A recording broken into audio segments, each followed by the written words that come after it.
Hey, well, welcome to Squares of the Roundtable podcast, and thanks for being with us this week. With me is Mike Boyle. Yo. Boy, I almost did it again. Jeez, I hate Ivan for that. You're using my secret identity. Edwin. Yeah, I almost usually called you Edwin again. And with us, we do not have Ivan. Ivan is off. What show is he doing? He's doing the Coles. It's the third week of the month, so he's doing his Coles show. Not the Coles as in, like, the buy clothes at. Right, not the Target or the Walmart. Got it. Yeah, Coles. Okay, Coles. And so, normally it's just Mike and I, but we have a guest. And this is the first for the show. We actually have a guest host, which is pretty freaking cool. So, do you want to do the introductions, Mike, or should I? Either way, I don't care. Ball's in your court. Oh, balls in my court. I'm going to leave that alone. All right, so with us is Scott Brown, and Scott is somebody who is a friend of the show. And if you're aware, he has been instrumental. He's probably our head news correspondent to the show. But then again, almost our only news correspondent to the show. But we've had a couple other than that. But so Scott, welcome to being a part of the party. Thanks, guys. I'm honored. This is the highlight of my minute, and I want to say, gentlemen and Ivan, thanks for the opportunity. I'm here, I guess. Yeah, that's kind of how this goes. It's all good. So you know Ivan, but the irony is that Ivan, but we actually don't know you that well. So give us a little bit about you let's start with this. How do you know Ivan? And then let's work around from there. Tell us a little bit about yourself. I don't know, favorite color, things you like. I don't, all that kind of stuff. Well, I met Ivan when I was 16 through a mutual friend. Mm-hmm. I'm 56 now, so I've known him for about 40 years. Oh, you got us beat. Yeah, and him and I, when we first met, we just hung out all the time together. I'm also a partier like Ivan was and everything else, and still sort of is. And so we used to hang out a lot and everything and get in all sorts of trouble. And even a couple of times throughout the history of the two of us knowing each other, he was also a roommate. Mm. He lived with me. I'm sorry. Yeah, thanks. Sometimes I felt like that. Was it you and the record collection? Was it that way? Was that kind of like? Well, when he lived with me in Chicago, most of his record collection stayed at his sister's house. Okay. But I did get like his ancient reel-to-reels around and everything. I had my record collection, and at the time, and still am, was very heavy into classic rock. At the time, it was just rock. And so, we kind of combined the two. My stereo setup was like 2 turntables, a Radio Shack mixing board, speakers, 8-track, the whole deal. And I would never let Ivan use it, but he spent many hours sitting there watching me mix music. Mm. By that time, I had already done college radio and things like that. So, it was a whole community program, and they let me in at 14, which was unusual. Wow. But, that was kind of, yeah. Well, it's also family history in radio. My grandfather opened a few radio stations around where I initially grew up. So, I already had some radio training in me. Right. But, we would hang out and things. And then when I lived in Rochester for 3 years, Ivan ended up living with me also. What years did you live in Rochester with Ivan? Was that New York? That was New York, not Minnesota, right? Right. Correct. Rochester, New York, yeah. Yeah, I keep forgetting you guys are in Chicago, or around there, so I got to remember that. That was 83 through 86 for me, and Ivan was probably 84, 85, 86, around there. He was actually there when I met who is now my partner, and, we've been together for 30 years, but that was 34 years ago, but he was the only one there when I met her. So that was kind of cool. And 89 is probably the last time I saw Ivan or was in touch with him till about 2012 when I found him on Facebook. So, of course, during that time, you guys came in. and you had the whole radio thing. I did live in Chicago, back in Chicago, 87 through 89. But he was busy with, his wife at the time and things, and I had the bowling alley and the radio station and this and that going on. So we never really hung out too much during that time. So what stations were you with, or anything that people would know, or? No, it was a little broker station that used to be in Evanston called WONX. I do know Wonks, absolutely. Oh, yes, Wonks. Good old Wonks. I'm aware. I've heard stories. Never worked there. Heard lots of stories. I actually worked there for 3 years. Is it still in operation? No. Yeah. Oh, is it? No? No, okay. no. As far as I could tell, Wonks went out, and another station is there. It's owned by the same company, so I think they closed down Wonks and opened it up under somebody else or another call. Different call letters? Yeah, and also they changed frequency. It used to be 1590, now it's 16-something now. So, the Wonks was, to say the least, a trip. Yeah, I've heard stories. I've heard stories that I never even worked there. I heard stories. I mean, there were times where, like, when I was working someplace, I'm like, well, at least I don't work there. Well, actually, I had the night shift, so it wasn't too bad. Okay. And like I would come in midway through a show, and it's a broker station, so the routine with that, collect the money, clean the station. But I didn't have to do anything for brokers other than listen for swearing. So so I had the rest of the time free, and it was like the first full show that come on would throw me a couple of joints, and then the next show would buy me a pizza and soda, and this was every night. So it wasn't bad at all. Yeah. No, it was kind of fun, but when it came to dealing with the owners, that was a whole another ball of wax. Yeah, no, absolutely.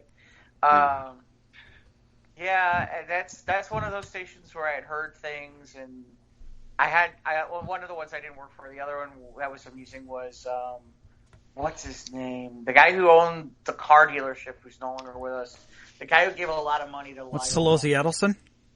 No, not Solozzi Edelson. Oh God, what's his name? Bob Rorman?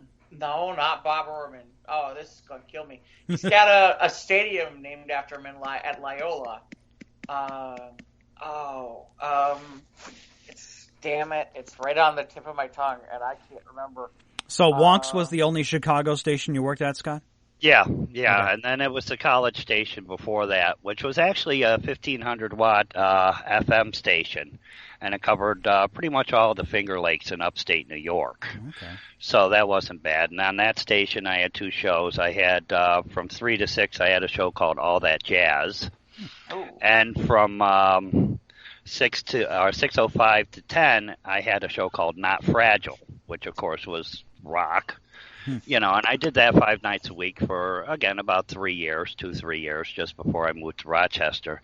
That one was a blast. I had fun with that one. And the only thing close to radio I had was here in New York. I almost got a job at 1010 Winds, WINX. Wow. It turns out I took 19 people out of the water, and even the head guy there was saying, look, I knew your grandfather. If you get hired, we'll get you up on the transmitter and climb the tower. And I'm like, sweet, climbing the Empire State Building. But the 20th person had digital, and I'm old school with the tape and everything. So and what year was that? That was back in 2001. No, 2001 around. Yeah, a lot of about that time, stations are starting to go digital. Yeah. Yeah, they were actually just ripping out the cart machines. So but he was impressed. I even knew what a cart machine was. So, other than radio, let me see. Hobbies are primarily I build model rockets. Really?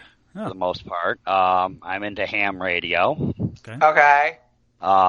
Those are really the only 2 hobbies I have besides sitting around causing trouble on Facebook. What are your ham radio numbers? Kilo Alpha 2 Yankee Tango Foxtrot. Okay. KB2YTF. Oh, is that your okay? Neat. Yeah. So that's, and other than that, I'm basically a family guy. I hang around with the missus all night, and we still have our oldest son. I have 2 sons. Our oldest one still lives at home. Mm-hmm.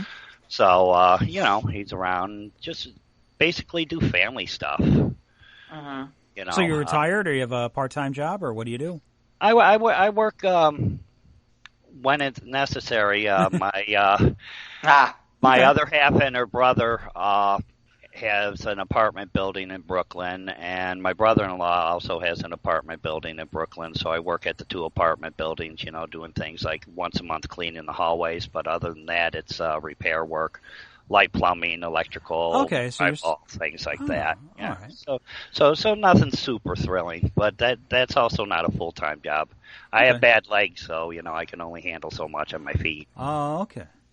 And yes, I'm a Mets fan, but when I lived in Chicago, go Cubs, go. Uh-huh. I remember. Matter of fact, here's the real important question, Scott. Yes. So you have a hot dog. What do you put on it? Just mustard. He can stay. Now, you wouldn't watch my wife because she puts ketchup Jeff on just it. did I like this one. I'm kidding. Axe, yeah. I just figure we should do that. I don't know. I gotta be honest with you.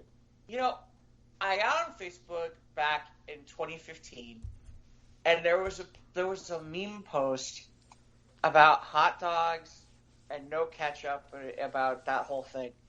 And I put it on there, and I just assumed it. It was an innocent post.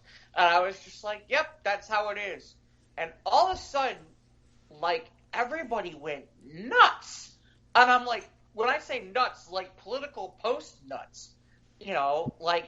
People wanting to, tear me apart from limb to limb. Because it's like, what are you talking about not being able to put ketchup on my hot dog? And I'm like, do you live in Chicago? No. Then you're okay. See, that's funny because I lived in Chicago on and off, more on than off, for 12 years. And this was from 77 to 89. And I never, ever heard about not putting ketchup on a hot dog. See, I've heard people say that. But, it's really funny because it's I had, like I said, it was an innocent post. I can't even remember. It was sometime in 2015 or 2016 I put up that thing. And the next thing I know, it just exploded. And then I started trolling people on purpose, which was probably my mistake, because now all I get is stuff about hot dogs. Oh, so you're the hot dog guy. Yeah. I mean, people just put it up there as a joke. And then I started doing the thing about pineapple pizza being the abomination, too. And now I get those, too. And I'm like, every so often I'll start getting a hot dog post. And I'm like, really? I'm like, y'all are just... Or you'll get tagged in it, yeah. Right, I'll get tagged in because you're the guy now. Right, I'm the guy. I'm the hot dog guy. Well, I'm guilty. I put one up on the Squares messaging about somebody being forced to watch being ketchup put on a hot dog. Oh, yeah, really? It was just a picture of Joe Pesci, from, I think it was, I don't know what Goodfellas or whatever, but... By the way, the name I was looking for that station that I was thinking about was Joe Gentile. Joe Gentile, that was that 1530?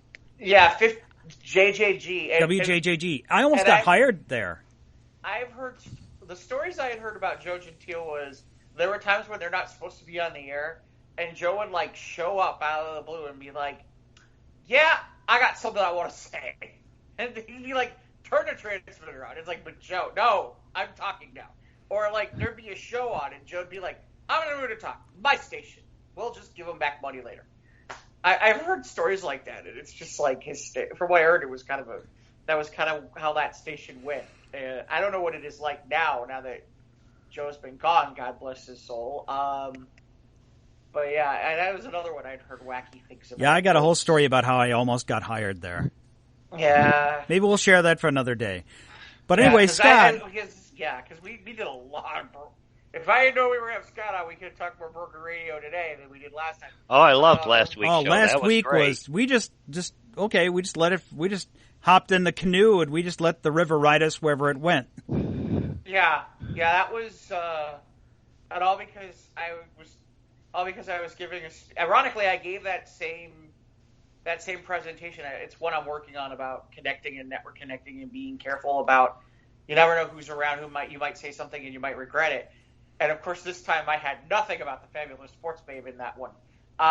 which is how we got on that all in the first place. But Yeah. So Mike, what have you been up to the last 2 weeks? Because technically we never got there last week. No, we never like, hey, we usually, how was your week? Yeah, What did you do? What did you? Well, I got my DVD of Endgame, watched it a couple times. I haven't delved into the commentary or the deleted stuff or any of the featurettes or anything like that. But it still holds up. After watching back on it now, yeah, I do like Infinity War just a little bit more, just because it had more action. But still holds up. Still very entertaining and still had the feels. Finished Krypton just in time to get it canceled. We'll get into that later. Yeah, we got to talk about that. I told you I finished Cobra Kai. That's good. Is that available for free yet or no? I don't know. As far as I know, the first episode's free on YouTube. Okay. YouTube Red or whatever, their premium services. That's about it. Really, I've got some, put some shelves up and just organizing and whatever, but doing the work thing, that's be about it too. So yeah. So is it time for snowblowers and all that stuff yet? Or no, the hardware store will. Now the summer's over and people's vacations are over and kids are going back to school and people's wallets are closing up. So we're back on a skeleton crew and we're in that lull where it's like not time to rake yet. And not time to put away the snowblower yet. So we're still put out the snowblower. We're not. No, we can't put those out. They can't put out those yet. But won't be long though before we get our Halloween crap out, and because we're retail and we celebrate Christmas 4 months out of the year, and that's a sad fact. All right, Scott. So and I'll ask both of you guys. And maybe it's just me. There are people in August who are already can't wait for Halloween.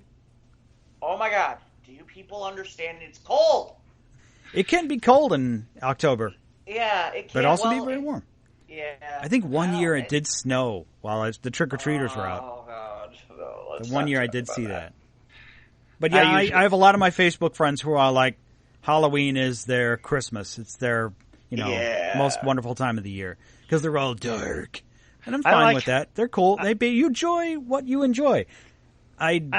I like Halloween, but I don't get that much into it, It's like, keep me away from the kids, I don't want to be giving out candy, and costumes are cool. Let me go to a party or something if there is one, and I'm happy, But, yeah, I just saw a meme today. What was it? 73 days to Halloween. What? Yeah. That's what I mean. I mean, it's just like it's kind of like those people who in the middle of July, at the beginning of July, are like, hooting and hollering about football's not that far away, or at the beginning of summer and you're like, not far from football, and it's like, dude, it's still sunny outside. I'd rather not think about football right now, thank you. Enjoy your summer. We got a couple more weeks left. It's got to be, we're 2 more Labor Days in 2 weeks. Oh my God, we better get like an Indian summer. That's all I gotta say. We had a crappy. I don't know how things were out by you, Scott, but we had a nasty spring. It was like a long ass winter, and then the spring was like 50 degrees and rain, and then we had like a month of like 90 degrees and 1,000% humidity, and now things have kind of leveled off. We're like low 80s, high 70s, and weather's kind of mellowed out now. So we're digging this weather. We haven't had a lot of rain, and it's somebody turned on the damn oven and left the damn thing on and put a pot of water in it on top of it. Today we were 90 with a real feel of 102. Oh, and I'm there.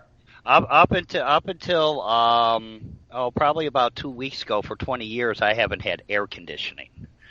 Ooh. So when it was like 95 with a real feel of 115, I was just dying. Ouch. And I do have a heart thing going on. I'm supposed to be in air conditioning, but hey, too expensive, man. Can't you just buy like a window unit and then just close like the bedroom door at night? Well, my room's down in the basement. So okay, that helps. That helps all the right off the bat. Yeah, a little bit. It still gets like 87, 88 in here. But it has casement windows, so then you can't put regular air conditioners in. So finally, they're vertical, right? Yeah. So finally, they're my vertical. brother. I love how you do that. It's like everybody should know that. Yeah, right. Well, casement windows are long up and down, not usually. Yeah. Well, in the basement they are horizontal. Yeah. Okay. Okay, but they're too small for air Okay. conditioner unit. Right. So finally, my brother-in-law a couple weeks ago gave me a used portable unit, so that I could use. All So right, cool. it's the first time I've had air conditioning, and it felt wonderful. But man, it's just been an absolute killer summer. Even when we go up to Massachusetts a lot. We have property up there. At least she does. And normally where it's like 10 degrees cooler than the city, it was like right there with it. You know, nothing like walking through the forest at 3 o'clock in the afternoon on a 90-degree day with the mosquitoes attacking you. Yeah, that's not good. That doesn't work. No. So, the weather's been crap here, too. I think you guys have got more rain than I have. I do watch Chicago weather a little bit, and you guys had some pretty severe storms go through, so. Yeah, I've had a couple of nasties. One storm broke our show in two. A couple weeks ago, yep. Yeah. But, that was pretty... That was it was bad.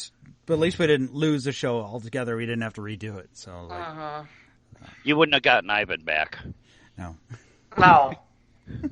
No, but that's, well, Ivan's got his own infestation problem. Is he still the infestation problem? Do we know? As far as I know, yes. When we went into the city last month, and he didn't want me in his building. So I think they're still dealing with that situation. La Cockroacha? Si. Right? Okay. And water bugs? Is it water bugs? I thought it was La Cockroacha. It's both. It's both. Good. I feel bad for the man. That's one thing I don't miss about Chicago is the damn cockroaches. Mm-hmm.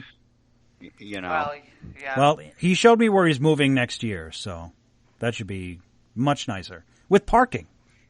Not having to worry about finding a place on the street where a little car will sideswipe you. Did he have a problem?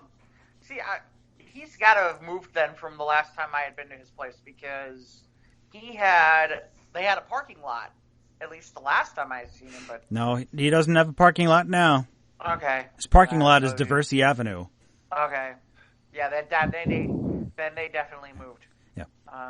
But yeah, no, like I said, it's so you're putting up what are you putting up shelving for anyway?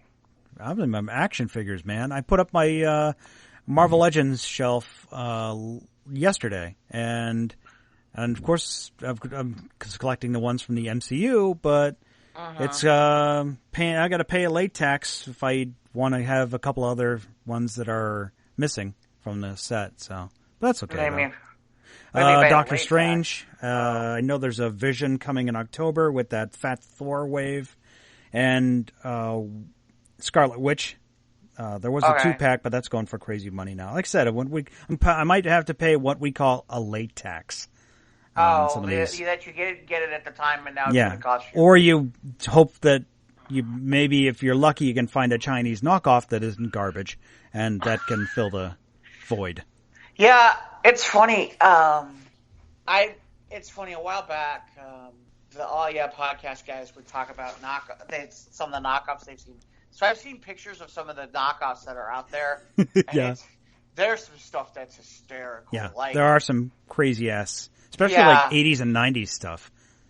Right. Well, or they're just plain bad. I mean, they're not even close to anything right. Like they're supposed to be Spider-Man, Iron Man, Batman, which is the first clue that you got a problem. And there's just a mixed match of like movie poster art on the card. Right. It's the really bad Chinese KOs. And then it's like Barbie or something, and you're like, what? Yeah. How does that work? Or like a Ninja Turtle painted like Superman or something like that. Yeah, it's just really something absurd. Yeah, something crazy. Which I just sit there and I'm like, I don't get it. So what'd you do last week, Jeff? What did I do? So I saw Calvin and Hobbs. I saw Hobbs and Shaw. I can't believe I almost called it Calvin and Hobbs. Congratulations, Mr. Rock, on getting married to the lovely lady or your girlfriend or whatever. The people's strudel is now just one person's strudel. Yeah. So Hobbs and Shaw. Okay, wait, so I have to start with this. Okay. So the night before, because AMC, they insist you got to buy tickets online. Okay? So I took the seats. You know how they have the seats on the ground before you go up on the like they have the stairs to go up, but they have the seats on the ground, which is kind of like where the handicaps are a little bit. But they have it's nice because you have the full leg room. Yeah, and there's a high rail behind the handicap seats. Right, they're high rail. Okay. Yeah. So I like the ones on the ground because, well, obviously I'm a little bit bigger. The other part is I like to, because back in the day when I got that injury back 20-something years ago, sometimes I like to be able to really kind of put my legs out and not have to worry about it. So what I did was I'm looking and I'm like, all right, I'm going to take seats 11 and 13 because no one is going to sit in 12 because you'd have to be an idiot or totally be by yourself or it'd have to be totally sold out. I see where this is going. Right? All of a sudden, some guy, we don't even know who he is. Oh, yeah, I have 12. I'm like, you gotta be kidding me. And the best is he doesn't sit there. He realizes the two of us are together. At no point in time does he say to us, hey, do you guys want to switch so you guys can sit together? Just sits down. Just sits down. And, like, literally, I'm, like, sitting there the whole time. Like, I'm sitting there, like, for a while being like, really? You couldn't have found any other seat? Because here's the thing. Either he picked it online or he was in line and they gave him a choice of seats. Really? This was the seat you picked. You picked the seat between two people that you probably knew were two people who were together who purposely did that. So you're the dick who sits there and decides that you're going to take the seat in between to be a dick. You know, Fandango won't let you do that. You have to pick the seats next to each other. Do they really? Yeah, you do. Okay. Wow, that's interesting. Yeah, so AMC allows you to get away with that. But yeah, so this guy basically decides to sit between the two of us. In fairness, that theater for an 8:30 on Tuesday night was packed. Well, it's the cheap seat. It's the cheap tickets. I understand, but I was like, wow, holy cow. I mean, I've gone before on Tuesdays, and it's been, yeah, they've had a good crowd, but they packed that almost the whole theater. I mean, they had problems. They had somebody who didn't even have the right seats, where they had to turn around and give them their money back or something. Wow, I've never seen that overbooked. Oh my God, yeah, it was like insane. I mean, they had very little seats available that you could have gotten. Like, I mean, there were people, like, if you understand what I'm saying, but yeah, I was like, you're kidding me. You picked the seat between the two of us. You could have picked any place else. And there were probably other seats available, but that's the seat you picked. So once I got over that, I'm watching the movie. It's really funny. It's really funny. It's really good. It's a solid movie. High recommend. Seriously. And there's people in that movie that I did not realize were in that movie. That I don't recall hearing anything about them being in the movie. You know, like, for example, did we ever hear that Ryan Reynolds is in the movie? I didn't know this. Oh, he's in the movie. He's hysterical. Him and The Rock have a whole thing going on. It's funny as hell. They're great. Okay. They're absolutely great. Matter of fact, there's that. I believe we talked about it a couple weeks ago that Netflix is doing a movie where it's going to be The Rock, Ryan Reynolds, and Gal Gadot. And after watching Ryan Reynolds and The Rock together, yeah, give me more of that. Give me more of that right now. I'll take a movie like that any day of the week. So how many out of 5 yeah-mans? Oh, I would put it at 4 or 4.5. It's that good. I don't want to give it 5, but it's right there. It was really solid. That was a really good 2-hour solid movie. And I'll tell you right now, I have never seen a Fast and Furious movie in the theater, and I really was not planning on seeing it in the theater, and I was not expecting much. But that was good. Well, you had low expectations. That's good. A lot of action. Very funny. Really a lot of fun. And definitely would look forward to a sequel. Oh, by the way, there's 3 post-credit scenes on it. Man, there's following that Marvel formula. Well, they're more funny than they are anything. But What studio was this? Was that Universal? It's Universal. Okay. But yeah, it was great. Honestly, like I said, it was great. It really was. Definitely for $6 for that question. I'd have paid 10. It's a rental for me, so I'll see it maybe eventually. 10. Right, but I'm just letting you know, I'd have paid 10. I'd have paid 10 after watching it. It was that good. By the way, Kevin Hart in it too. And Kevin Hart, wow. And Kevin Hart. And the worst part is, we don't get The Rock, Kevin Hart, and Ryan Reynolds, which I was hoping for, because I wanted to see that. And I hope they go to it at some point in the future. They showed the trailer for the new Jumanji, I presume? Yeah. And that movie that was a breakout hit. That made the Universal a ton of money. That was Sony Pictures, yeah, that's right. Is it Sony? Okay. I think Sony was right. For Jumanji. Right. Yeah, but I may have spoiled, but I don't feel like I gave anything away from them. Yeah, and I've seen Detective Pikachu is out on DVD, so I can rent that. And, Rocket Man, I think, comes out on DVD this week, and I'd like to see that again. So. Yeah, Rocket Man over Detective Pikachu. Yeah, definitely. Detective I agree Pikachu with that. That was a mess. I'm glad I only paid matinee level price for that. That was boy. Scott, you do movies? Or you see any movies lately, or? Nah, the last movie I saw was crap. I can't even remember when it was. Okay. I've really become turned off by movie theaters. Okay. I can relate with that. I know people who can't stand going to the theater. Yeah, I mean, I used to go all the time, but nowadays, nah. And I hear these recliners are nice and everything else. Oh, yeah. But to me, I don't know. There hasn't been a movie out in a very long time that's worth like $15. Oh, I agree. What kind of movies are in your movie collection? Do you have any tapes or discs or anything of the movies? Well, we have these new. I don't know how long it's been you've seen a movie, Scott. But we have these new CDs. They're like movies in them. Yeah. Oh yeah. I have things in it like The Princess Bride. Oh yeah. There you go. Oh yeah. Fantasia, the original. Okay. From Disney. You an animation fan? Yeah, I like a lot of the Disney stuff and things. Yeah, and the old cartoons. Right. Not this new crap that's out nowadays. Even though a couple of them are pretty decent. Rugrats is okay. Hey Arnold, but not nothing that I would really follow too much. All right. That was more when the kids. Let me see what else. Princess Bride. I have Argo on the computer. The Kane Mutiny. Tora. Oh, there you go. Argo's pretty good too, by the way.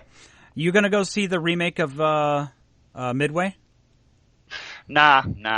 I didn't even know it was out. Yeah, it's not out till the end of the year. But they're doing a remake of the Battle of Midway. Yeah, or it was Pearl Harbor or something like that. But it's a World War II movie. So. Oh, okay. Yeah, I mean, I enjoy them if I catch them. And truthfully, even with TV, I got so fed up with commercials that I stopped watching TV about a year ago, except for a ball game or two. Yeah, I don't watch much TV either, but there's a couple of shows that I catch here and there. But I create the illusion that that I do watch a lot of TVs and movies, but not really. That is cool, though. All right, that's neat. I've been lately. I've been watching. Well, you actually turned me on to the Orville. Yeah, that's if you like the '90s. It's more of like a Star Trek pastiche than it is actual Star Trek copy or anything like that. Well, it's like the Futurama meme that comes up occasionally that shows a picture of the crew of the Orville or Seth MacFarlane, and he's saying, "I created Star Trek just with beers and hooker." That's right. Yeah. But I agree with you. It's towards the end of season 1, they started getting a little bit serious there, and I haven't gotten into season 2 yet. So, I'd like to see them keep the comedy going. Yeah, they do. It's still a little bit subdued sometimes. It's more like what I explained on the show here is what it's kind of more of an office kind of comedy where it's just these interactions between these character archetypes that make it entertaining. Yeah. You think Sage is coming back? I'm sorry, who was that? Sage Halston. Who was that now? The security chief. Oh, yeah, the Mr. Trunk guy. No, he was just a one-off. No, the girl. Oh, the chick. Oh, Yeah, the Alara. Alara, yeah. I'm not going to give away any spoilers, but Okay. there's a chance. I think the initial reason was not only because she broke up with Seth, but the fact that there was a scheduling issue where she was filming something else, where it conflicted with the filming of the show in the second season, which is why she left. Okay, I kind of figured that because they didn't kill her off and they left her in the like in all the photographs and everything. So Yeah. I kind of figured she might be coming back. And the other thing I've been watching a lot of course, is Futurama. There you go. You know, I missed a lot of the older stuff though. A lot of the newer shows. A lot of the older cool. stuff or newer shows? I've missed a lot of the newer episodes, like when the show was canceled, and then it came back a few years later on DVDs, and then back on. Was it on back on carts? It was on Adult Swim. Well, no. The new ones were on Comedy Central. Oh, it's Comedy Central. Okay, that's right. I pick it up on Hulu. There you go. I mean, you still get the commercials and things, but you have the whole series, and plus the movies. No. Oh, speaking of streaming, I did just watch this on streaming because we just yesterday was would have been Patrick Swayze's birthday, so I found on the streaming service a documentary they did called "I Am Patrick Swayze." It's a story of pretty much the story of Patrick Swayze, and I thought it was lung cancer that killed him, but it was pancreatic cancer. I thought it was Roadhouse. No, Roadhouse didn't give him, but Roadhouse is like the best worst movie. I think if you agree with that. Yeah. I was waiting for you to say that was not what I expected you to say, by the way, about what you watched. I was waiting for the Pain Don't Hurt. Roadhouse was on or something weird or but in my Christmas songs, I do have a Patrick Swayze Christmas on my Christmas playlist. Anyway, but Patrick Swayze, yes, God rest his soul, talented man. I loved him in Red Dawn, man. And it's been a while since I watched the Outsiders movie. Because that's like, in middle school, you had to read the book, and then they put in the videotape, and you watch the movie. It's like, okay. It was more of a chore, but now I get to appreciate it more, but maybe I want to go back and watch the Outsiders with Matt Dillon and Ralph Macchio and Swayze and all them. I feel like in middle school or high school, they made me read all the weird stuff that everybody else didn't get to read. Like, I was supposed to have read Catcher in the Rye, and we never did. And I ended up reading, 1984, 3 times. And, Old Man and the Sea, 2 or 3 times. And, there were other things that I missed, like Tale of Two Cities. But I ended up having to read freaking Lord of the Flies. And I'll tell you right now, don't read that book, before you have to go to bed. Ever. Yeah. Holy. I read that book back in the day. Oh, was it also To Kill a Mockingbird and Old Yeller? And Old Yeller. Those ones we had to read in middle school. Old Yeller's a book? Yeah, Old Yeller. Yeah. I thought it was just a movie. Wow. The book was way before the movie. Okay. Well, there you go. Learn something new every day on this Course the Roundtable podcast. Right. Yeah, it's funny, Scott. Futurama for me, I was really excited when they came back with the new episodes, and I think I got turned off. And the reason I got turned off is in the beginning, before they started doing them as new episodes for Comedy Central, they were doing it as the straight to DVD.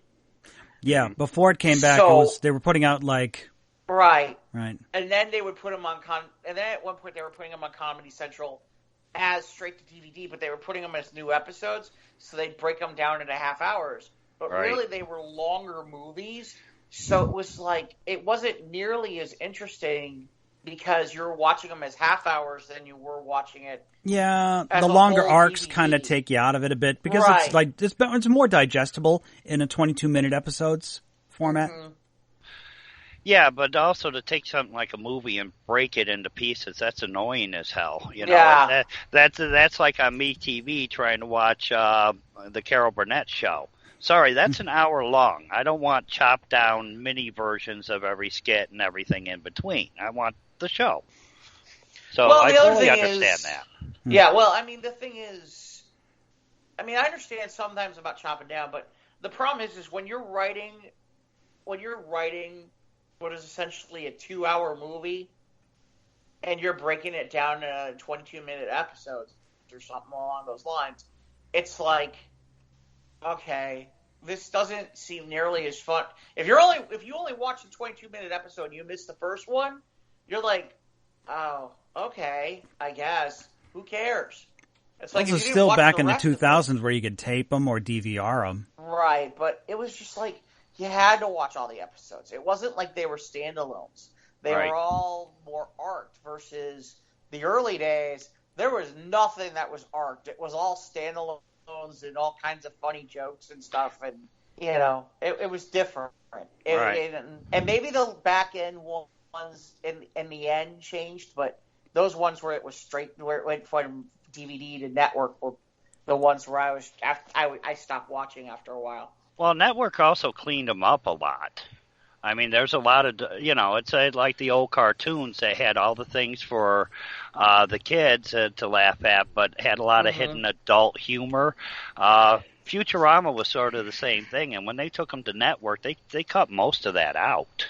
You mean, I remember the one time Dr. Farnsworth said "Sweet Zombie Jesus," and they had to mute him because some people were offended by that phrase. Did they really? Yeah. Wow. Yeah. The PC police have taken over. Good news, everyone. Good news, everyone. I'm sending you to your death. Yes. A tax-deductible mission of charity. Oh, yeah. Just don't get any brain slugs. I think that's Ivan's problem. Got a brain slug. No, the problem with Ivan is the problem with Ivan is that he doesn't really have water bugs. He has a hypnotoad. Yes, right. There you go. Well, I do too. So. Because everybody loves the hypnotoad. Of course. Yeah, for some reason I can't stop watching it. Yeah, I don't know. So speaking of watching, we finished Krypton. Yay, Krypton's over. Can't wait for season 3. Yeah. So last week Wednesday was the season 2 finale for Krypton. Mm-hmm. Yay! And it wasn't that bad. It was cool. Yay! Lobo's back. Yay! Yeah. And we got a cool battle, and I liked, Doomsday was slaughtering people in nasty ways. Yeah. Here's an example of. Remember when I told you for a while that there was parts of season 2 that I was bored out of my mind to tears? Yep. And they had set expectations so high, and then they took everything back down a lot, and started to try to rebuild again. And it's like, you can't do that. When you put expectations that high, you have to deliver when they're that high. And for some strange reason, there were certain characters and certain stories that they insisted that they wanted to tell in season 2 that I was just like, nobody cares. Yeah, nobody cares. Go ahead, Lyda. I agree that I like the whole arc with Lyda, Zod's mother, being a clone. Yeah, that was cool. But the whole thing with her mom and the ex-boyfriend who's now with her mom. What? Yeah. Right? Yeah. Exactly. That took forever, but we all saw it coming, and then it happened, and you're like, banjo music, please. But that took forever, and it was boring as hell. And then the whole Chem thing was like, okay, it's great that you're telling this story. Nobody cares about this character until it was too late and you had to care. And it's by that point, nobody cared. Everyone was like, Seg cared. He cried. Seg's tears for Chem. Well, yeah. And then then there was the weird thing in the middle where there was this woman who was part of the rebellion that took over at one point, and then she sort of did stuff and then disappeared, and then that seemed not to really she just kind of disappeared out of nowhere, and it's like, okay, I don't care about any of this. Yeah. And by the way, P.S. Zod got boring too. got real he just boring. stood around, and at the end, the fist fight at the end was kind of like, why? Yeah. I like that. Okay, well, yeah, definitely. Obviously, we haven't mentioned anything. Obviously, spoiler for season 2 of Krypton. So yeah, they're there. So yeah, and of course, well, you have plenty of time to watch it because yeah, there ain't gonna be no season 3, so whatever. So he throws the line out. Okay, we're gonna have a fist fight. So he says the line. Yay! He says the line from that one movie that we really like. I'll just say it. Would you care to step outside? They're already outside. That was awesome.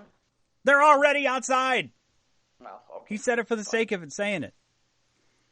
And then Lieutenant Strange ain't got no legs. So here's the interesting part about a couple things that I don't think you caught, Mike. What? So the new outfit that Adam Strange is wearing, yeah, it's more faithful to It's the classic Adam Strange outfit. Right.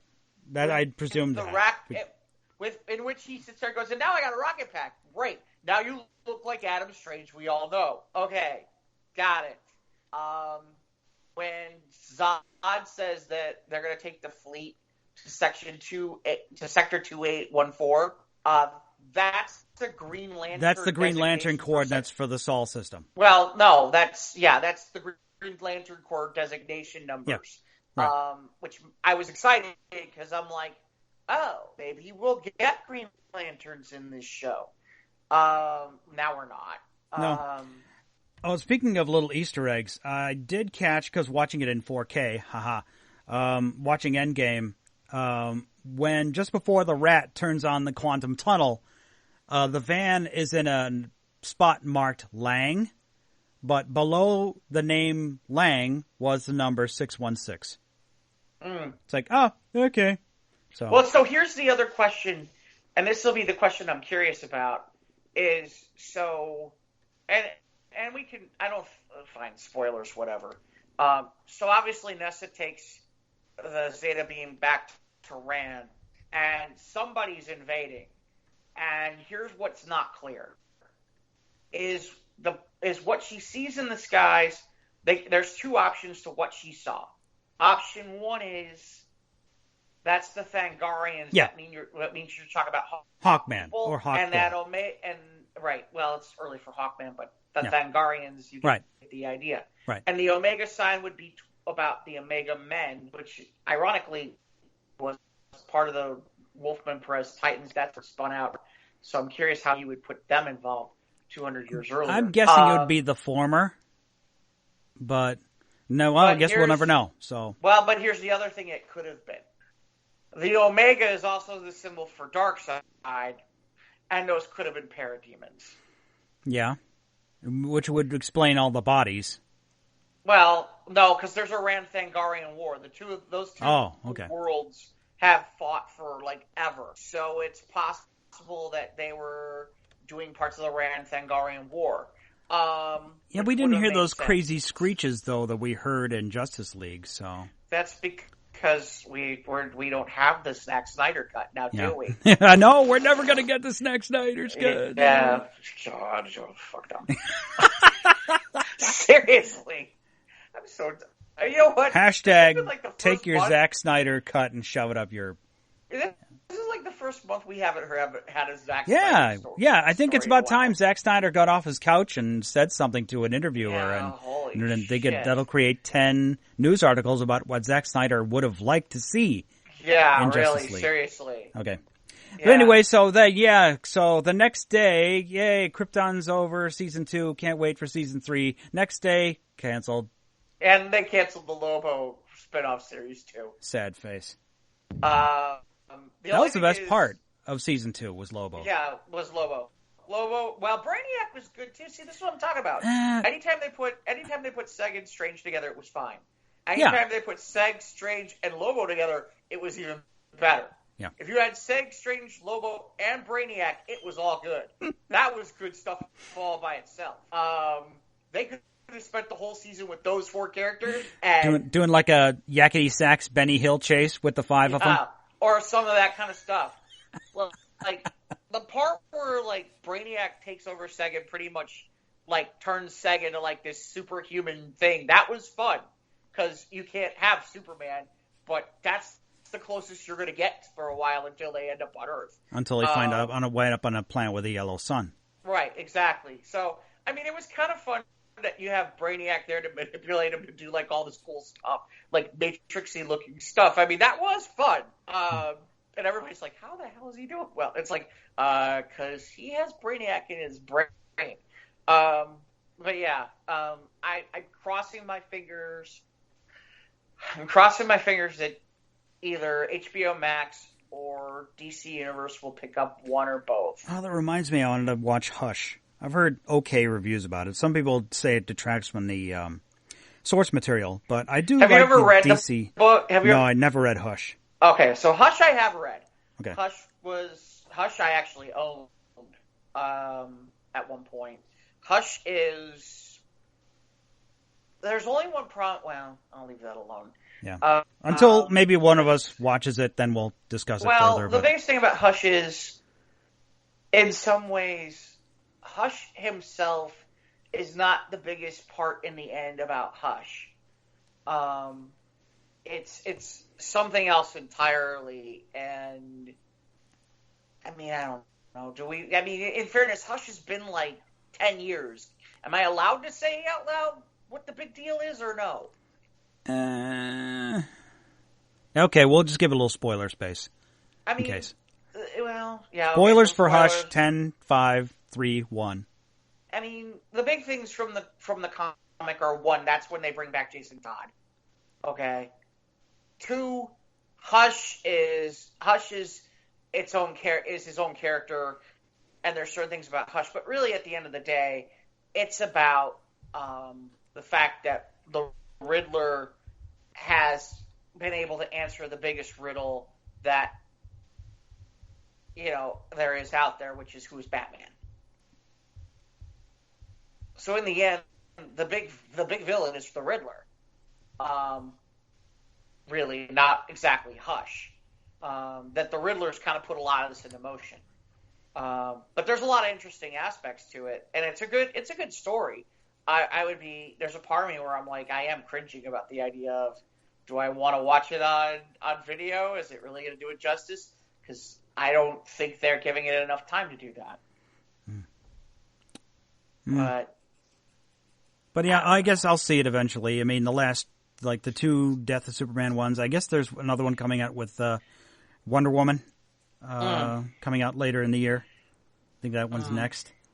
But, I don't know. But anyway, also DC put up, I saw on social media, DC put up a little promo reel for the upcoming Harley Quinn series.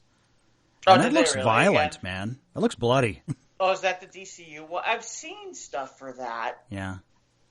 Where she's in both the Bruce Timm animated Harley costume and the newer Suicide Squad one. Oh, is she in both? Okay, interesting. Yeah. Because I haven't seen that. That's coming up soon. Well, and what's her name's from that? The chick from Big Bang. Big Bang, yeah. That's who's doing the voice.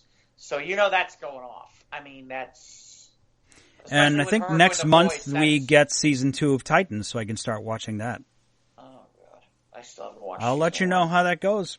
I still haven't watched season 1, and there's still people who are like, have you seen it yet? No. Are you going to see it? Some point. You don't sound happy. I have a feeling I'm not going to be happy. No, but you should still watch it. There's still some good from it. Except it does get a little slow and opens up for Doom Patrol, but actually, I've heard good things about the Doom Patrol series. I haven't seen that yet, so oh well. That I've heard really good things for, too. Yeah. It's funny, ever since they said they canceled Swamp Thing, I've heard absolutely nothing about Swamp Thing that got put out there. I had heard good things. I heard good about Swamp Thing as well. So right, but then I didn't hear anything. Also, I guess that dropped today. I guess the Disney Plus dropped the date for their relaunch of their streaming service. I think it's the 12th of November. Yeah, it's coming up just in time, just before Frozen 2. We'll probably talk about that next week because D23, which is their big conference. Is that this weekend? Is this weekend? Ooh, so okay. Yeah, we'll have some fuel for that. they'll drop some news about some of this stuff this weekend, so we'll get some of that. Yeah. And then I'm trying to think of anything else. Let's see. As far as just the wrapping up the geek news, is all I have. Is I guess Kevin Smith is doing an animated He-Man Master of the Universe. Yeah, anime. I wanted to get to that. I'm like, first of all, has he ever? Well, no, they did do animation. They did that. He did do that Clerks animation. Yeah, there was movie. like 6 episodes. Yeah. So I mean, he has done animated, and he's got some decent TV directing credits, and yeah, I don't know. It's not going to be like Clerks on Eternia. I'm sure it's not going to be like that. It'll be a more serious and more loyal. I guess you want to call faithful to the original Funimation series, because they say it's a direct continuation of the old 80s cartoon. But the He-Man 2000 series was really good too. So I don't know. So I'll watch it. I don't know. I've heard good things. I guess we're into season 3 of that She-Ra series on Netflix, and I guess that's okay. So see, that was my other question. So they're doing that She-Ra series. And I suppose, as far as I heard, it's not a tie-in to this He-Man series. But will they use her in the Kevin Smith thing?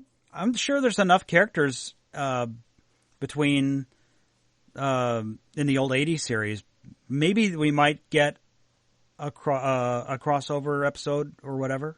Right. I just wonder, especially because you told me it's going to be more of a continuation kind of thing. It does make me kind of wonder, okay, will they use that, like a She-Ra and those characters in that? And it's interesting because here's a perfect example of where it's the first time I've heard, okay, we're going to bring back this 80s cartoon, and they're not aiming it at the kids. They're aiming it at the adults. Yeah. And that's kind of interesting because everything we've always heard is, oh no, we're not interested in that audience, even though we might get it. This audience, we're really trying to be at this audience, which is the 8 and under audience. It's one of those ancillary 80s franchises that people know of that aren't like, maybe not like super fans of. Like, they're filming the new Ghostbusters 3 now. Ghostbusters. And what we've had 2 of the Michael Bay Ninja Turtle movies. And like I said, this He-Man series, the She-Ra series is decent. And Netflix also had from DreamWorks Animation the Voltron series. It's just 80s franchises that are just like, hey, remember this from the 80s? Here you go, and drop it in front of your kids because you're older now. Oh, speaking of which, so I watched the 90210 reboot that they're doing on Fox. I don't know if you saw this yet or not. No, I haven't watched it yet. You haven't watched it? Okay.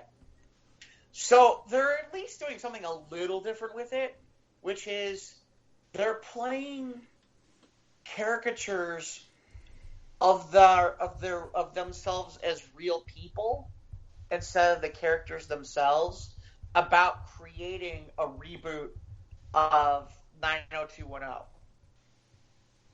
And there's a part of me where I'm like, it could have been interesting, except they really kind of shy away from the reality of a lot of what those caricatures could look like. Like, for example, Ian Ziering is like the Sharknado guy. And it's like, I've seen like no references to Sharknado yet. Oh, yeah, what is this? Of course, having to watch sci-fi and we get to see the same commercials over and over and over again. We're getting like a zombie movie that's a tidal wave of zombies or something in the water or something. It's like, what? Well, okay, so, and by the way, that's where I wanted to go too. That's the other problem I have with this Krypton thing, which is, what the hell? Sci-fi, I don't think sci-fi should be allowed to have shows anymore that are any good. They only are allowed to like make Sharknado and alligator movies and stupid things like that, because they keep bringing in series like The Expanse, Matter, Galactica, now Krypton, and people want to watch it, and then they're like, oh, too expensive, we're done. And it's like, you're the Sci-Fi Channel. Maybe live up to your name, huh? How about, what were your budgets to begin with anyway? If you're getting these shows that are high-end shows, you had to know at some point about some of this, and where were you on the, hey, you know what? We don't like this. We don't like some of the story for season 2. You went along with it because they had a good season 1, and then your reaction was, oh yeah, forget it. You wouldn't even give them a season 3, and I'm kind of like, the problem is I understand where they're coming from, but there's a list a mile long for a long time now of shows from Sci-Fi where it's, oh, that seems interesting. Oh, it's gone. And it didn't get to be wrapped up. And so, yeah, and then interest wanes immediately. Where there's not enough time to get a groundswell or a grassroots campaign to get it picked up by another network. Right. Well, yeah. And that's unfortunate that a lot of sci-fi shows have ended like that. Right. Like, it's funny because I had just gotten done watching the 3 seasons of Dark Matter. And Dark Matter's interesting. I understand why they didn't give it a 4th season, but how about a wrap-up movie or something? I mean, geez, come on. Right, just something to tie up the loose ends, or a miniseries or something. Right, but the Sci-Fi's like, I mean, in fairness, Timeless was the answer to a lot of that, Mike, which is, when Timeless went off the air the second time, they said, all right, fine, we'll create a movie that you can have, a 2-hour movie that you can wrap up. It wasn't great, but at least it left it in a place where, okay, we're good. There's too much of this, and that's the other problem is like, the sad part, Mike, is there's a lot of really great content out there right now that falls through the cracks because there's just so much of it. I mean, people sit there and say, oh, there's a lot of garbage. You're right, there is. But there's also a lot of good stuff. Just got to weed your way through it. Right. And sometimes we miss stuff. Like we miss certain things, and then suddenly that's gone. Like, there was a show in the spring that NBC put out called The Enemy Within. And it was like a female-led show. And it was great. I mean, it was spectacular, and I really enjoyed it. And I knew, like, immediately that thing was going to get canceled. There's stuff this summer that ABC's running that I think, like, they're letting it run out, and then it's going to be, like, canceled. And that's it. There's a lot of that kind of stuff going on. And it's like, this is just, I don't know. I don't know. I mean, to me, there's a part of me where it's like, here's a thought. You have I keep saying this out loud, but, unfortunately we only get so many people. But here's a thought. Put this stuff on your streaming service. Put this out there on your streaming service and start it there, and then bring it over and give us, the seasons where, okay, we could, maybe you're on season 5 behind the curtain, but you start with season 1 over the summer. Maybe, because I gotta be honest with you, Mike, I might get CBS All Access because I might be willing to pay for it to watch the rest of The Good Fight. And to watch Picard. I want to watch Picard. I'm holding off on the Picard thing, but and I hate to say it, that's the only reason I'm holding off on The Good Fight, is there's a part of me where I'm like, oh, well, maybe I'll wait until Picard comes on, and then I'll get it for both. But yeah. And then I guess the creator of Roger Rabbit died this week. Yeah, how about that? I remember watching that movie. Oh, God, it was 88. It was 30 years ago. Yeah. Yeah, it's funny because for a long time there had been talk about them putting together a second Roger Rabbit movie. And they did a couple of animated shorts, I think. Right. But that was it. Right, and I don't know where it fell apart or what happened. Or maybe Bob Zemeckis didn't want to carry it because he was doing other projects, because he was a film director. Yeah, well, and there were some other things about that, too, that for its time, it's impressive. Yeah. Because... And for 1988, the blatant sexuality of Jessica was a little bit too, obviously not for the kids. I was going to say, you think they could get away with that now? Today? Obviously, yeah, probably. Probably, because it's Jessica Rabbit, right? Yeah. I don't know. You'll have your faction out there screaming sexism nowadays. Yeah, you're right about that. I mean, in the woke world we live in now, some people might say just objectification. So, but I mean, that was how like the old Tex Avery cartoons, man. That's just a great throwback to that. But it was a good movie for its time, and it was a good performance by Bob Hoskins, and I liked Christopher Lloyd as the judge. But today in today's world, I don't know. It would be a different world because Jessica. I don't know if the actor who played the voice of Roger is still alive. I think he is. Well, the voice of Jessica was Kathleen Turner. I don't know. She's around, but it's been a long time. The other thing I wonder how much this played into it too. At the time, it's the only time I've seen this in recent memory that I can think of is you had Disney characters, you had Warner Brothers. Yep, that was a big deal back then. And even you got Woody Woodpecker and characters like that, I think, are in there. I could be wrong. No, you're right. Woody Woodpecker was in there. And Droopy's in there. Okay. And those are all different companies. Yeah, MGM was right. Yeah. And there hasn't been a cartoon or a movie like that since. You're right. Well, now Disney's bought pretty much all of them, right? Well, no, because they're still at that problem because it's still Warner Brothers. Yeah, that's right. Yeah, the Warner Brothers is still like the Looney Tunes and all that. And now I'm thinking about it, it's like if anything, I mean, it's funny. Who did they buy for animation? I mean, what? Wait, what? Ivan would. Well, maybe Scott knows this. This would be an Ivan question, ironically, which is, okay, what animation house did they just buy with Fox? Because I don't know that there really is one other than the things that come off the top of my head are things like Simpsons, Futurama, and Family Guy, like kids stuff. I'm lost. Yeah, I'm not sure. The one thing that would be interesting about making Roger Rabbit again today, or a sequel to it, would be the change in how they do it. When they did Roger Rabbit, there was no CGI. Yeah, it was all like wires, like anything live action would have to be suspended by wires or something. Pretty much so. And it was also the first time since you had Gene Kelly dancing with what turned out to later on be Tom from Tom and Jerry. It's the first time since then where you've had live action and animated together. Right. Buena Vista put out Who Framed Roger Rabbit. Right, which is a Disney. Made $329 million worldwide. $329 million. That was for the time. 30 years ago, that was a big chunk of change. Yeah, but it had a budget of $70 million, which was a crap ton of money back then. So. Well, yeah, but it was before its time. I mean, honestly, there's an example of a movie that today would be easier to make than when it was at the time.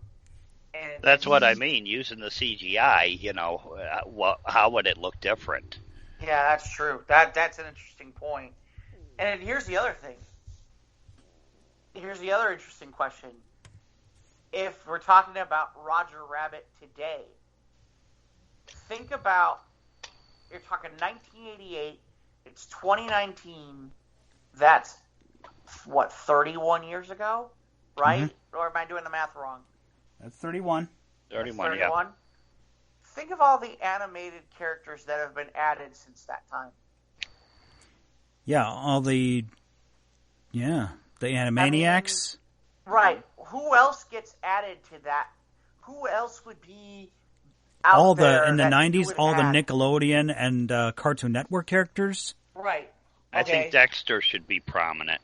Yeah, or Johnny Bravo. Yeah, like the old classic Cartoon Network crew. Right. Or even let's take it a step further.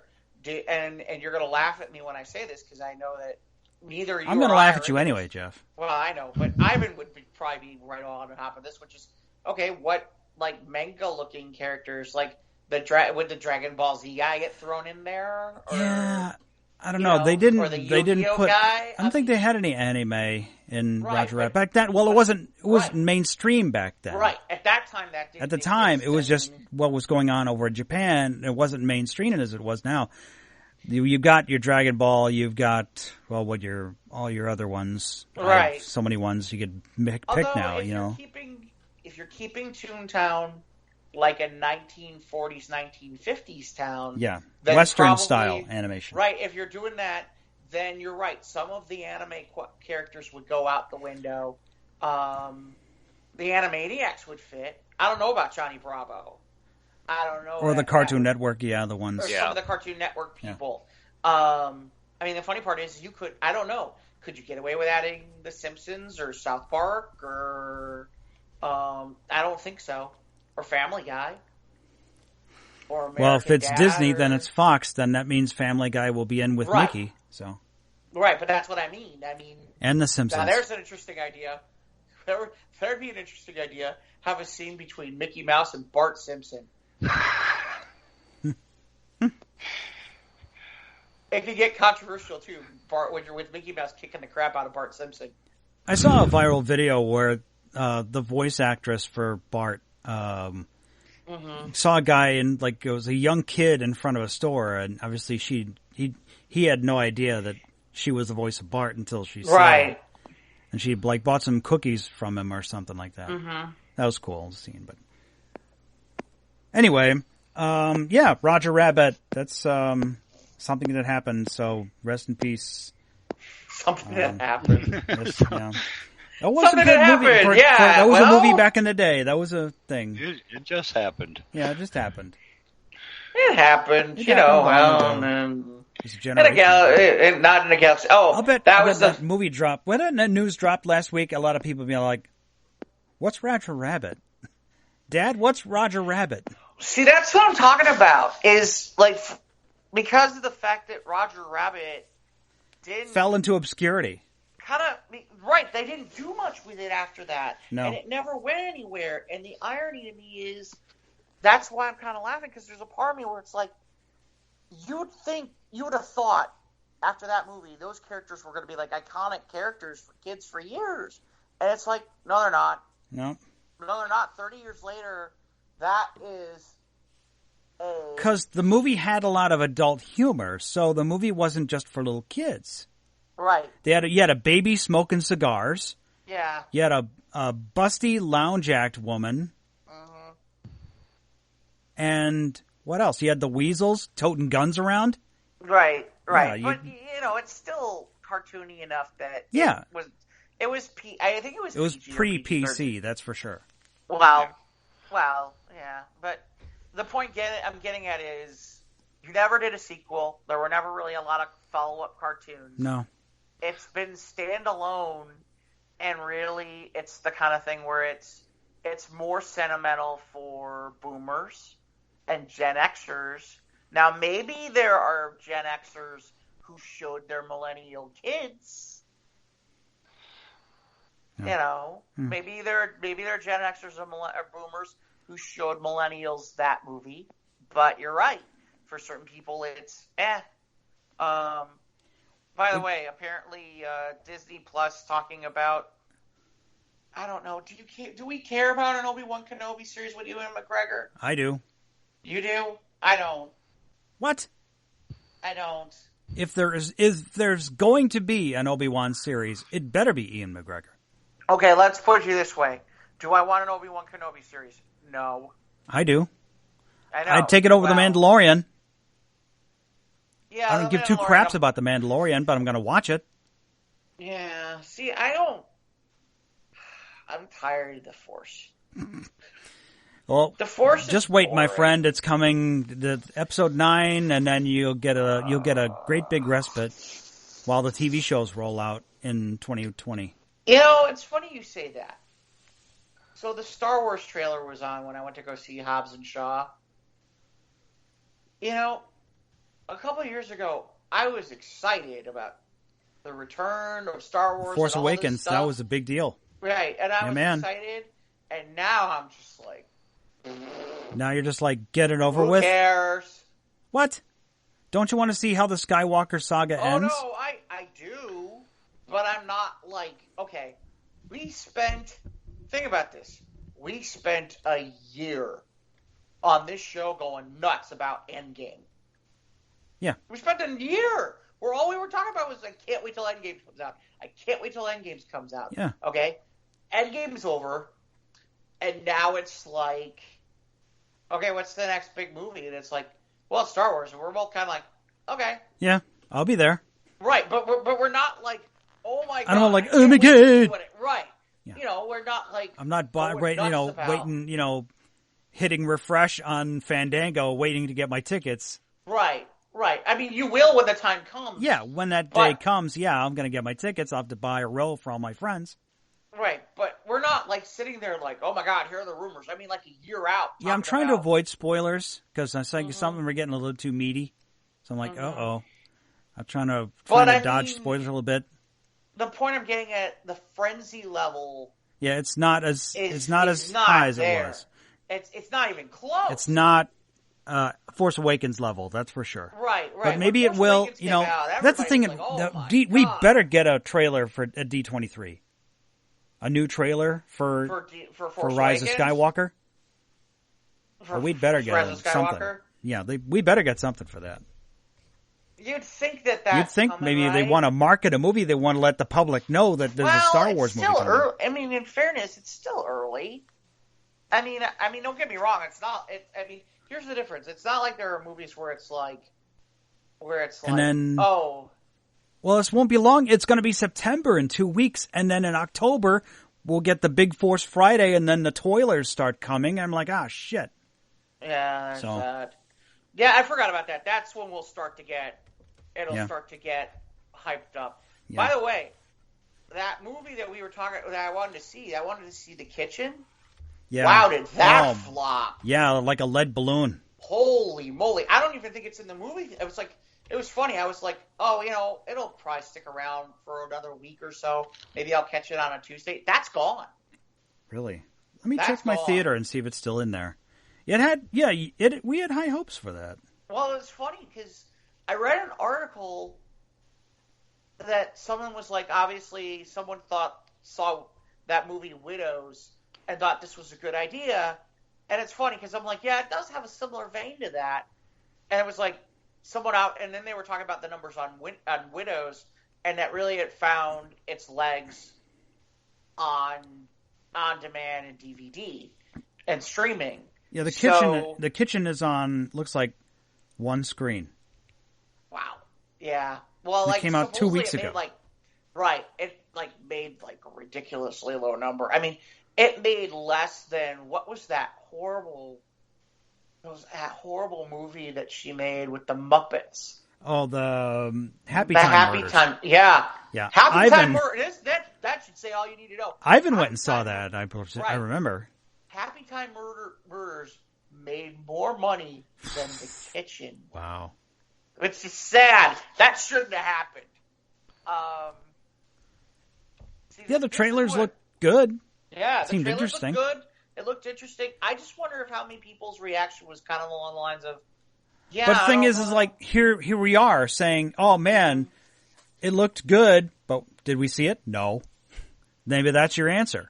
Yeah. It was good, but not good enough for me to spend money on it. And the funny part is that's what like when Jodie Foster is yelling and screaming about superhero movies, and some of these people are, that's what she's really screaming about.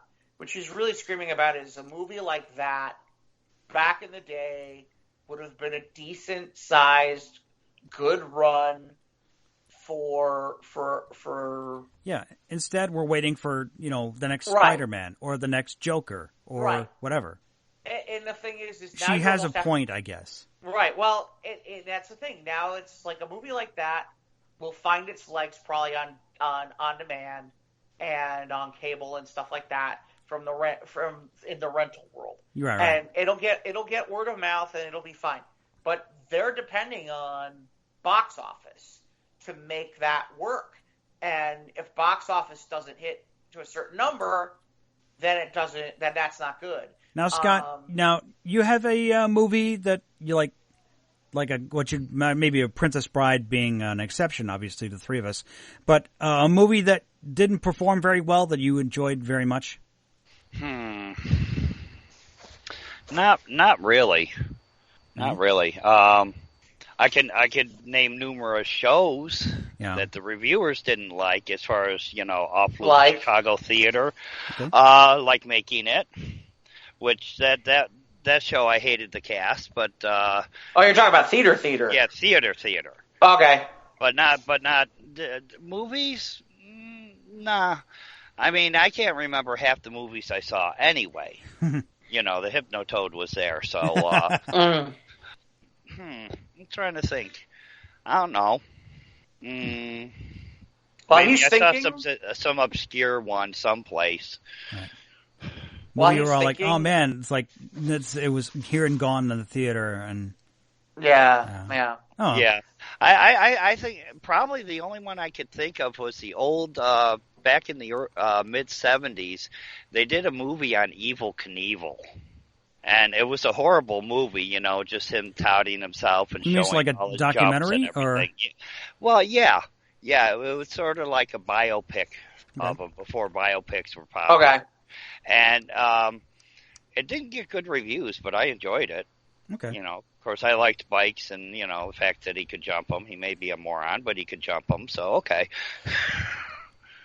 Didn't he just die recently, Evel Knievel? No, that was a few years ago. That was a few years ago, okay.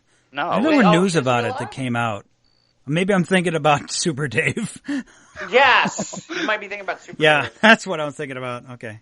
Oh, Super. No, Super Dave Osborne. God rest his soul. I love those shows. It was on a Showtime show called Bizarre. That's when the show started. By the way, that cartoon, while funny, no way in hell can you air that anymore. No. Oh my God, with Fuji? Yeah. Oh, super. No, you can't air that. I caught a little bit of it. It's on YouTube. And I was like, oh my God, the PC police would go nuts.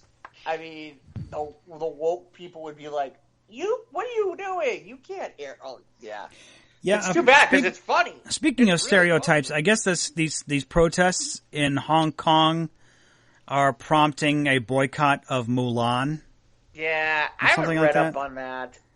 Yeah, I haven't read up on that. I haven't read up on that enough, but boy, I'll tell you right now, if that's the case, Disney was counting on Chinese numbers.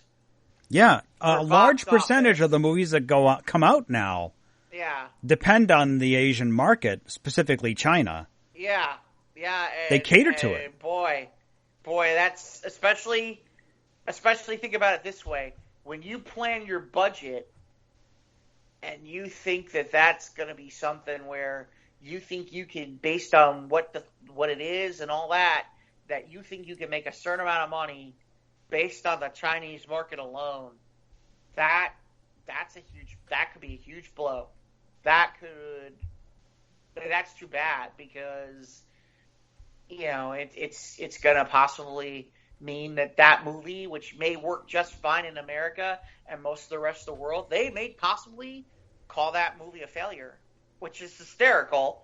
But welcome to, and this is a perfect example of what we're talking about when these people are annoyed about where movies are today, which is that movie might do great and people might love it, but if it doesn't make a certain amount of money worldwide, it's going to be considered a failure. Yeah. And the thing is, go ahead. No, I was just my favorite was. Do you realize that Age of Ultron was considered a failure? Do you know how much money Age of Ultron made at the time? That's crazy. Yeah, I know. But they considered that a failure because it did not make the money they thought it should make for an Avengers movie. And they're like, oh, yeah, it's a failure. And I'm looking at the numbers going, what? I'm going to fail. Yeah, exactly. I'm like, well, Justice League made $700 million and was deemed a failure. Well, that I see. Here's the funny part about that. That I agree with because it's a Justice League movie, and a Justice League movie should have made at least $1 billion. Yeah. The fact that it didn't is just tells you how much of a travesty that thing was. Yeah, well, box office numbers aside, you can have a good story or not, but when obviously the till at the end of the week is very telling, and that's what happened to The Kitchen, unfortunately. Right. Well, and here's the irony. Here's the irony, which is, so Hobbs and Shaw had a good first week. It also had good buzz. That it was a good movie and it was fun. Yeah. And it was worthwhile, and so they got some extra. And then someone like me goes and sees it for $6, and I'm like, oh, dude, it was great. You should see it in the theater.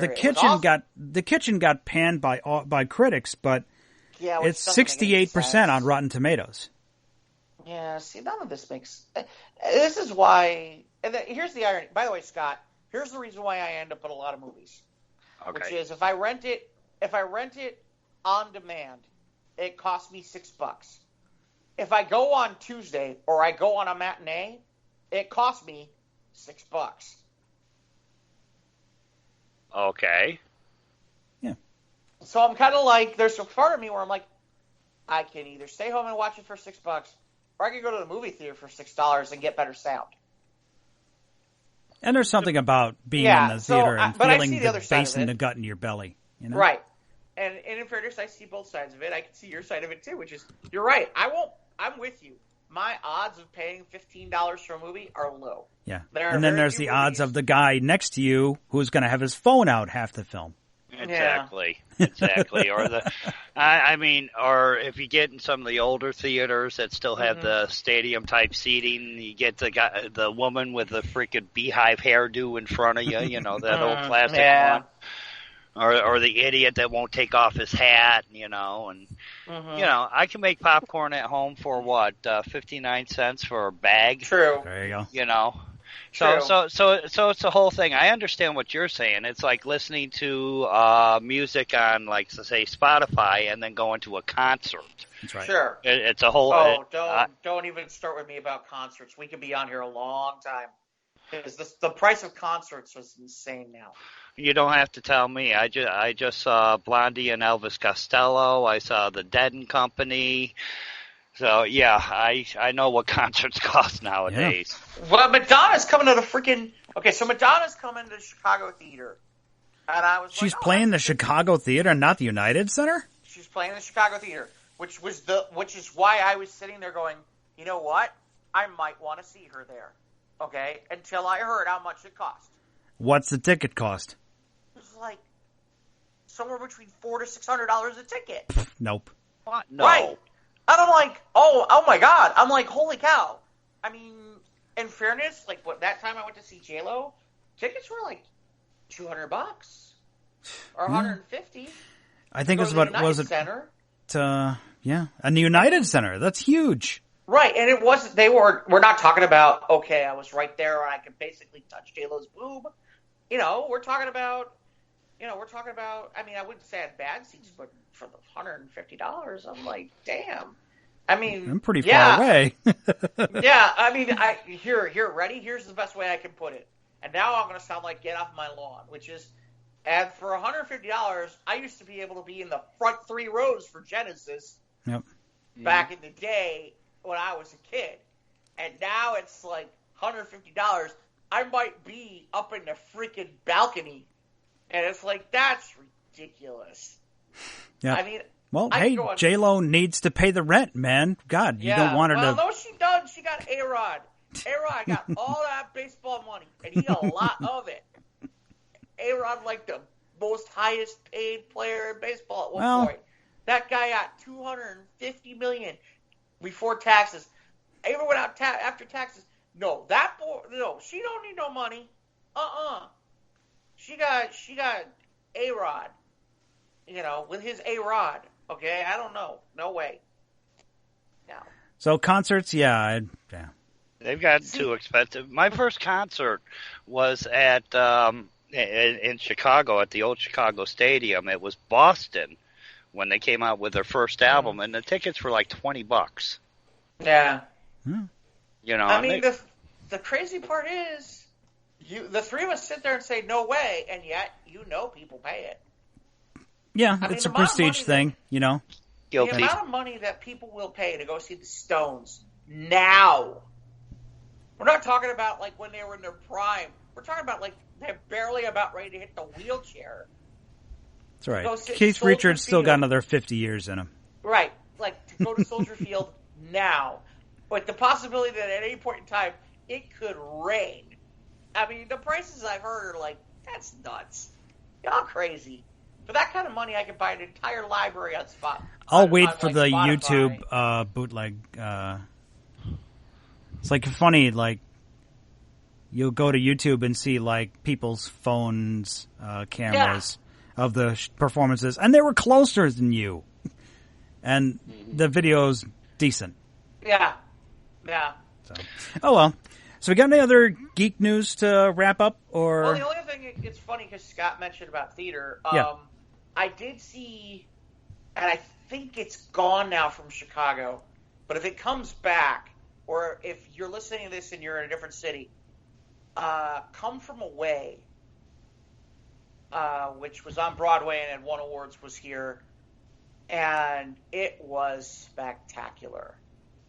It was really good. I mean, it was like Hamilton level good in terms of what it was. And so Come From Away is the story of is actually a musical, but it's a 9/11 story. It's about how when the planes were moved out of American airspace, they had to move them someplace. And one of the places they moved them, and you've probably heard this story before, was a town of like 7,000 people in Newfoundland called Gander. Mm-hmm. I heard and that. Those people ended up having to live there for like a week, and there were more people than there were people in the town. And oh, you mean when they grounded the flights, and then the people were stranded in the town? Okay, right. And these people were stranded in this middle of nowhere town called Gander, and on Newfoundland, and it's about that whole time frame from the perspective of the people who lived there and the people who were on the planes who were living through it and all that kind of stuff. And it's really fascinating. And you can go look up about Gander and that whole thing. And they created a scholarship fund for kids from that area and all that kind of stuff. It's a really, really heartwarming story on some ends, and it's a really touching story on others. And I'm not saying I cried, but you can't prove that. I understand.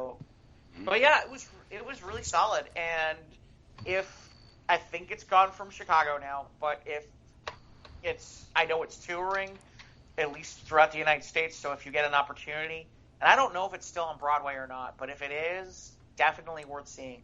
I don't think so. No? No, I don't think so. Okay. But that sounds like something I would love to see. Haven't seen the trade centers and that whole thing without TV cameras. Seeing that part of it, because basically what happened is every flight coming in from Europe got grounded in what Jeff was saying, that little town. Mm-hmm. So you know how many hundreds of flights that is? Right. They talk about that too. And the thing is, they don't tell any of the passengers what's going on until they land. And they're talking about how they literally kept them on a plane for 28 hours each. Mm-hmm. And they were towing all that stuff. There were so many planes there. They were towing planes into farmers' fields. Right. If And I they remember talk right. Right. And here's the crazy part. 2 hours, no intermission. I will tell you this. I never felt like I needed an intermission. I never felt bored. I never felt uninterested. I never felt like, hey, this is waning, or, oh, I need an intermission now. So, yeah, honestly, I put it up there with Hamilton. I really do. It's that good. It's as good as anything I've seen recently. And I will say, lately, we've been getting some props to Broadway in Chicago. They are bringing in some phenomenal stuff. If you are not taking advantage of what's being brought in that way, or if you're not checking out the local theater scene from the other, because people go, oh, that's really expensive. There's a lot of amazing, great local theater in Chicago. And if you're not taking advantage of it, shame on you. Seriously, shame on you, because there's some great stuff out there. And I agree. There always has been. in some of my time in Chicago, I spent at a place called Perry Productions. I was there. I was a resident sound and lighting person and stage manager for non-equity shows. And one of our shows, which was called From Berlin to Broadway, almost made it to Broadway. I mean, that level, and you find a lot of that, Steppenwolf and all sorts of other theaters. I've been to Steppenwolf a couple times. Yeah, the funniest thing I had was I was in a dark space as far as theater productions were concerned. The theater was closed. We were doing sets and everything, and one of the directors asked me if I could do lighting for one of his shows, just for one night to fill in because he knew I could wing it. I said, okay, so I get down there on Rush Street, and it turns out the show was Burn Baby Burn. If you remember that one. Now, what was that about? I'm aware of it. It was a satirical spoof about Mayor Jane Byrne. And it turned out that night, who was there? Mayor Jane and her husband. Uh-oh. We loved I love things like that. I was lighting. I didn't care. But it turned out she loved it. We had one other instance of that, like during making it, they did a spoof of Gene Siskel and Roger Ebert. Well, I didn't tell the cast, but one night Gene Siskel and Roger Ebert were there, right in the front row. Lights come up, and they see him staring them in the face. And, Nice. It was wonderful. They were flabbergasted for a couple of minutes. They got through it, But yeah, Chicago. That's one thing I do miss about Chicago is a great off-loop theater scene. There's a whole bunch of stuff in there that and I'm glad to hear that it's going even stronger today. Yeah, it's still around. Yeah, no, I gotta be honest. It's they've really that's really an aspect where I give. Which one's the younger one? Is it J. Daly or M. Daly? I never remember. It's the younger one, the more recent one. Daly and Rahm Emanuel both have done a lot in those areas for the city, and they've done a really good job with it. And I think it's great. Oh, one other thing before we probably get out of here. By the way, so I stopped at. I guess Chick-fil-A is now doing mac and cheese. Really? Yeah. Oh, yeah. And it's good? It's good. I'll have to check it out. Oh, it's good. The closest one I have is about 10 miles away. But every now and then when I have to go to that city, I'll check it out. But, I'll definitely. It's funny. There was a lot of stuff I didn't used to have access to, which was in some ways good because, my diet goes as well as the flavor of the day at Culver's. I will tell you that right now. The flavor of the day is good at Culver's, I'm in trouble. Flavor of the day is not good, okay, I'm done. But, now Culver's is here. There's a Chick-fil-A nearby. I think the only thing we're kind of missing in the area is Sonic. We have one down by Algonquin, so it's like about a half hour away, but I've never really... No, actually, what time to think of it? I might have had Sonic maybe like once. I went out to a gaming thing out in St. Charles, and on the way home, there was Sonic. And the cool thing about Sonic is they got tater tots, which is, to me, awesome. I think they have chili cheese tater tots. Those are freaking amazing. And their shakes are good, and their ice cream, like their drink menu is amazing. It's like huge. And when I say drink, like slushies, ice cream sundaes, all that kind of stuff is crazy, and they're really good. Those are good. But yeah, that's not nearby. But it's funny. I think the only thing that hasn't invaded the Chicago area is In-N-Out, right? Is that it? We don't have an In-N-Out burger out by us. We still have In-N-Out, and Sonic is honestly the only reason I got annoyed about Sonic is that like they'd have those ads all over the place on like TV, and I'd be like, "This looks awesome." They're like nowhere near me though. You're like, this is like teasing a fat person. You can't do that. Well, you can, but it's not fair. you know, I don't know. It's like I said, but yeah, the mac and cheese at Chick-fil-A. Yeah. Okay. Yeah. Oh yeah, that's good stuff. That was good. Well, Scott, any don't have like a group of questions for our guests, but No, that's okay. First of all, let me explain to people who don't really know me, because they've heard me busting on Ivan through the show. Yeah, that's always been my routine with him. I'll do it to his face. It's always too. in mine too. Yeah, don't worry, you're that's all of us. You're not alone. So I don't want people to think I'm a jerk for that. But to give you one little kind of Ivanism type of things we used to do, when we lived in Rochester, there was Burger King about 2.5 blocks away. Uh-oh. And it used to be 24-hour indoor and drive-through. And of course, after a night of partying, the munchies got to go get something to eat. They eventually closed the indoor area at 12 o'clock at night. So you had to drive through. Yeah, but I didn't have a car, and if I did, I was too stoned to. So Ivan and I rode our bikes down there to the drive-through speaker. He gave the order, and I'm in the background going... Nice.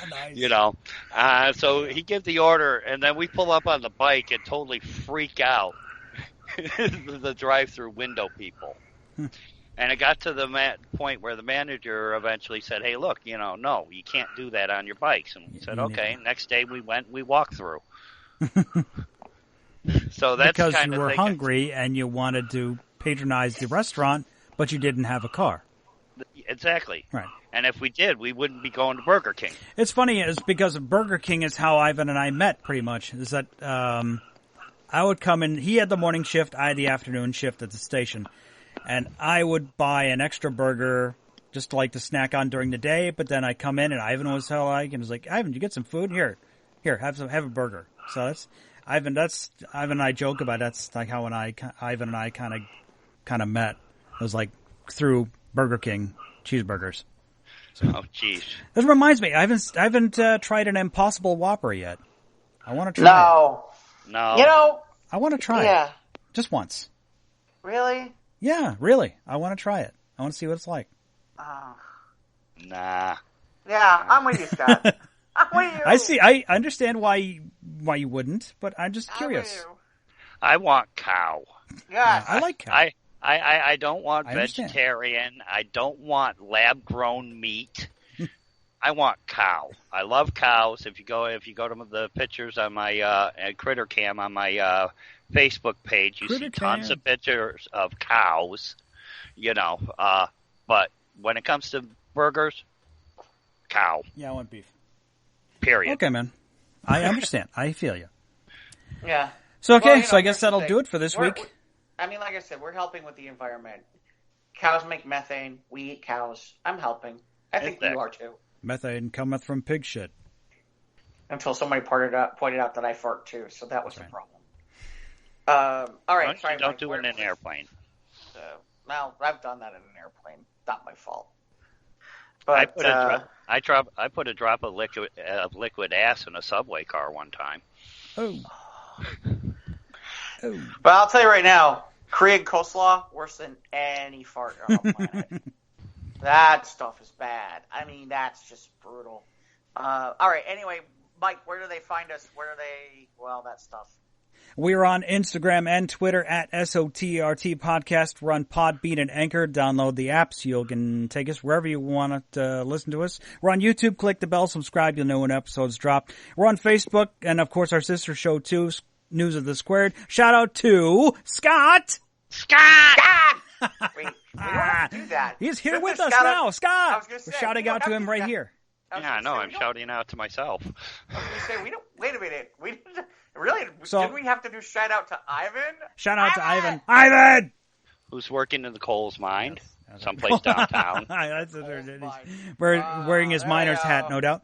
And, of course, follow us on Facebook. You'll get all the crazy stories with News of the Squares, too. And email us if you would like, sotrtpodcast@gmail.com. So thank you, Scott, for showing up and filling in for Ivan this week. Thanks for having me. Yeah, maybe we'll make this a regular thing if Ivan's in absentia. Even if he's not. Oh, all right. Yeah, Well, maybe, not every week, but maybe once with Ivan there, so we can all gang on up on him. We'll work on a schedule and see where we can fit you in. Yeah, I'm not really. That's what he said. That's right. I'm not really into the Puerto Rican gangbang, but that's just. Oh. That is not the name of the episode. No way. Now, episode 64. Will you still need us? Will you still feed us when we're 64? I hope so. Thanks for listening, and we'll catch you next time. Good night.